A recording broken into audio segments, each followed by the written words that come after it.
Hi, welcome back to the House of Langford channel. I am going to go through some of my shawls today, and I've also got two ponchos to show you as well, which I did with on a class actually with Claire from Beautiful Things. So the first thing I'm going to start with is the first shawl that I ever finished, which is the Secret Paths shawl by Mijo Crochet, M-I-J-O Crochet. So I'm going to show you that one first. So it uses a mandala cake, which is a big massive ball of yarn which basically goes from one colour, so it starts in the middle, starts up here, and the ball of yarn, the cake's actually just, the colour just automatically changes as you go through the cake. So I've had to add maybe about a quarter of another ball just to do the bottom of the shawl, and that is in Thunderbird colourway. So that is mandala yarn. But I've actually done it wrong. So this is the first one I did. I've done another one since, and only part of that one is actually correct as well. So this section here in the middle, these are supposed to be like bridges, and I've just done back loop only and front loop only, when it's supposed to be back post only and back and front post trebles, which makes it raise up a little bit more, but I haven't got that, so mine is almost flat.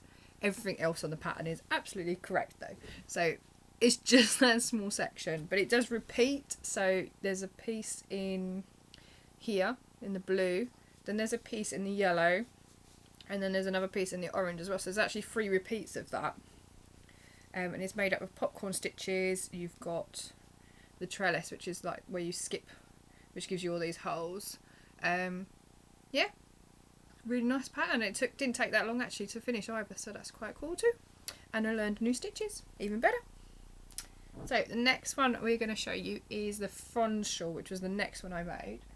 Now this one was part of, we had a crochet club with Beautiful Things on Facebook, and this was one of the patterns that we got on there, and it is by Joanne Scrace from the Crochet Project.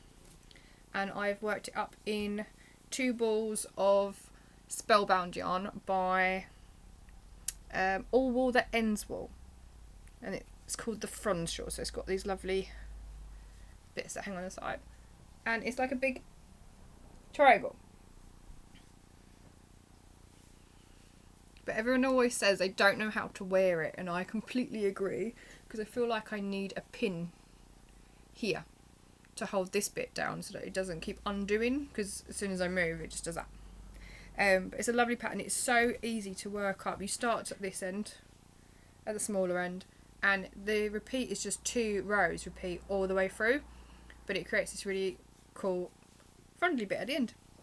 So I've actually made several more of these. I've got one in my whips, which I'll do another video on just for whips because there's far too many. Yeah, I have one. I made one for my nan in a patterns yarn. I made one for my grandmother in a patterns yarn as well. My nan's was purple, and my grandmother's was blue. And I made my mum one in green in a Karen cake, and that was nice and chunky.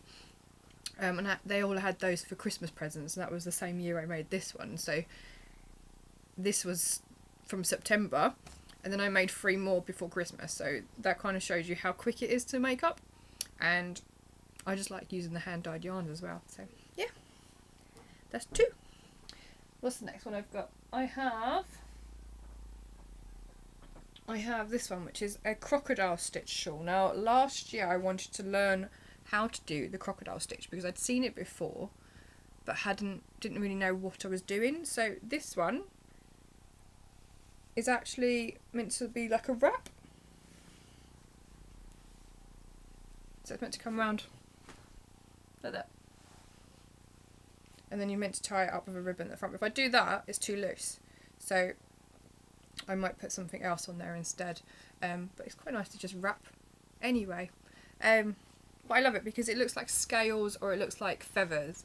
So to me it's like dragon scale. I actually made 2 hand wrist warmers, like hand glove wrist warmers, in this pattern, but with a different, that came as a kit from That was a subscription box, but that doesn't run anymore, which is sad. This is another Mandala yarn. This one I think is Chimera.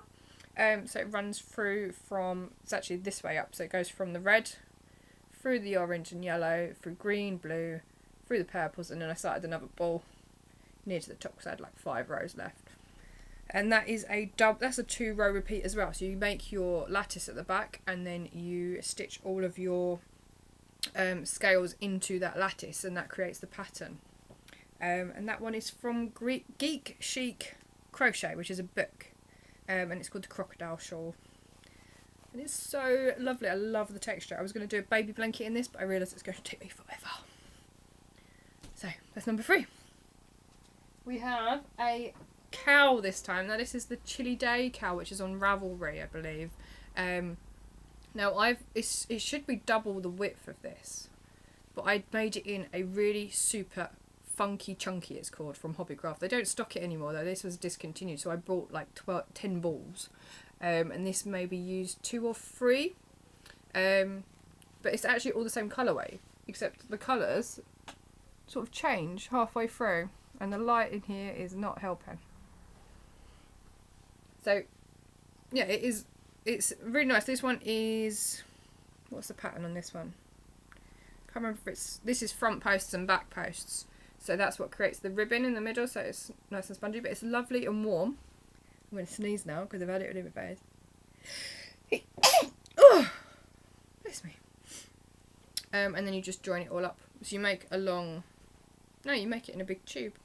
I thought I joined it up. No, you make it in a big tube. But yeah, it's supposed to be double, but where I used it such thick yarn, I didn't actually need to make it double the width, and it doesn't really. It's nice and cozy. But I just roll the top in because otherwise it's that big. And I can hide in it. So yeah, that is the Chilly Day cowl, and that is available on Ravelry. And I'll see if I can put all the links in the comments down below, so in the description for you, if you want to go and check that out. That's a really quick, easy make to do as well. Just don't use such thick yarn, because I had to use a massive hook with it as well, and it's very tough on your hands as well, the thicker yarn. I have, you're all sitting behind me, that's why. This is the last shawl. Yeah, should be the last shawl that I have. Now this one was to practice my knitting. All the others you've seen are crochet. This one's actually knitted, and this was using yarn I got in an advent calendar from All Wool That Ends Wool. Not last year, the year before. But I actually made this up last year. And it's only half the advent calendar as well. So it starts with the yellow and then goes down to here, to the dark blue. But where it starts to go purple, well, where it starts to have the pink in it as well, so it goes purpley blue. Once it starts to have the pink in it, that's actually a whole different ball. That's Spellbound by the same company, so it's still by All Wool That Ends Wool. And then the black comes with the Advent as a block, so I've still got some of that black left, and I've still got some of the Spellbound. Now the first Fronds one, that's also Spellbound, so it just shows you how different it works up from crochet into knitting. So that one gives you quite a blocky, patchworky sort of look, whereas this one is nice and stripy. But it's a lovely shawl. It's nice and big.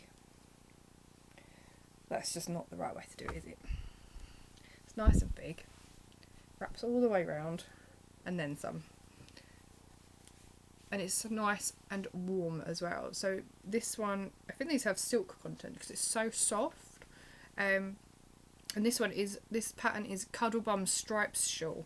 So all I did was make a big magic ball with all of the minis from the Advent. So I started at the purple one, and then just tied each one on and wound them all on a Swift and a ball winder.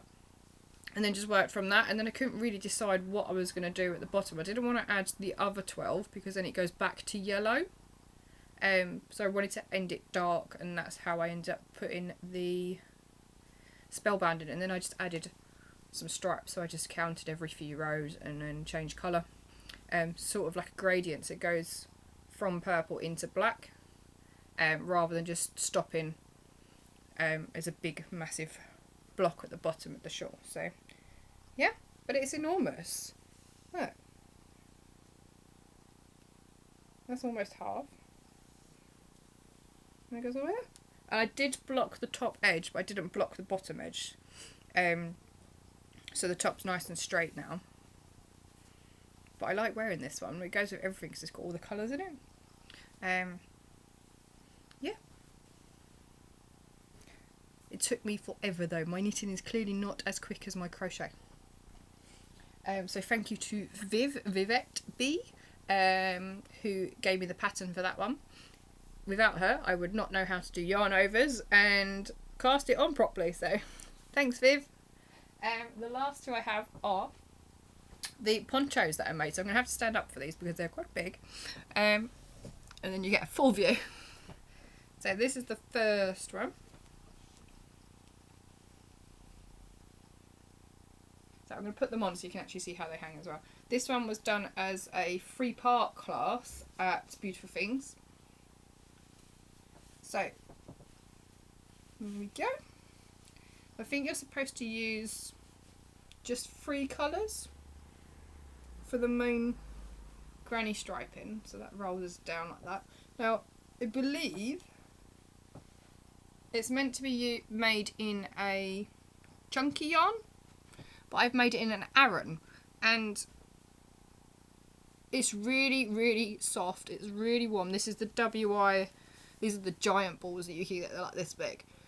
And I still have loads left over. The grey in this is actually from Aldi.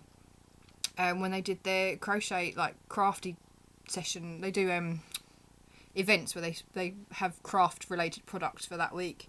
And that's a nice big chunky ball from now.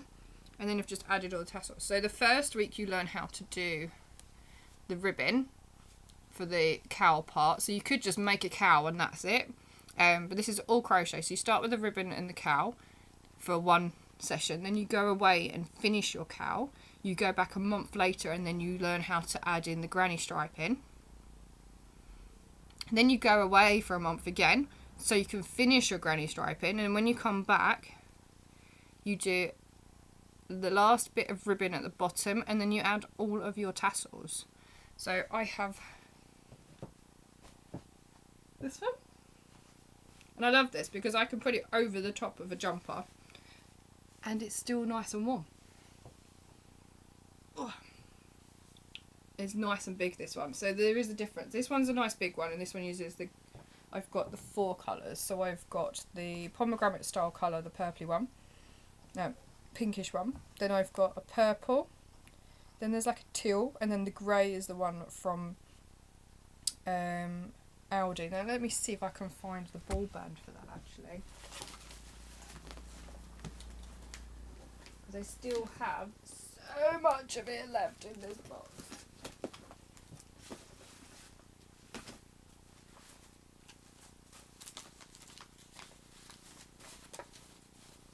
No, I don't think I've got them. Oh well, right, so I'm going to show you the last one then because I can't find the ball band. That's the story of my life, that is. I can never find anything in here. Right, this one is just grey, but it's a lot smaller. So I ran out of the yarn for this. I'm going to pop this one on for you as well. Now I started at the same time because I wanted to see how it would work all in one colour. But actually I quite like the shortness of this one as well. So again, I've got the same size cowl part at the top. But it's all in one colour, all in the grey. And what I've actually done is put these on backwards. So I've got to take them all off and flip them over. Because I like to see this part. Where it folds over the top. I like to see that part on the front, and so they're backwards. But yeah. It's rather nice all in the one colour. And again, this goes with everything. Because it's just one colour. And it's nice and short as well. So, yes, I ran out of the grey from the Aldi bowl, which is this the main part of this one is that. And then the little bit, tassel-y bits, are actually a ball from Poundland.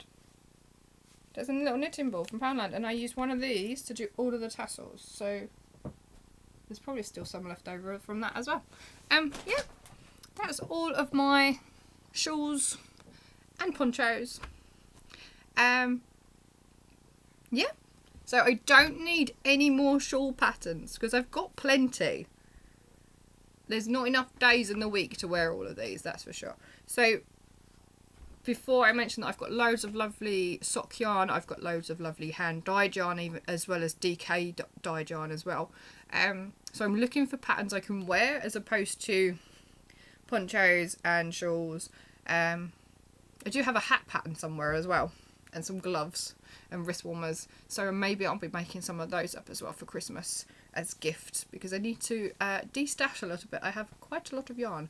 In fact, I have quite a lot of Mandala yarn, which is why I've got the crocodile shawl and I've got the secret path shawl as well, because I've got a lot of it I need to use up. So I'm also working on, why am I telling you what I'm working on? I'm going to do another video on my whips, so you'll have to come back and find that then. See you all later. If you find a pattern that is not a scarf or shawl that I can use DK in, or sock yarn that is hand dyed and it doesn't matter what colours I've got, then please pop it in the comments at the bottom, because I am desperate to use up some of this yarn. I know Viv has been making a, what's it called, all the minis hat, which is like welts all the way around using mini skein, so I might actually have a look at that as well, because that looks so much fun. Right, that's me. I'm off to work now. Bye.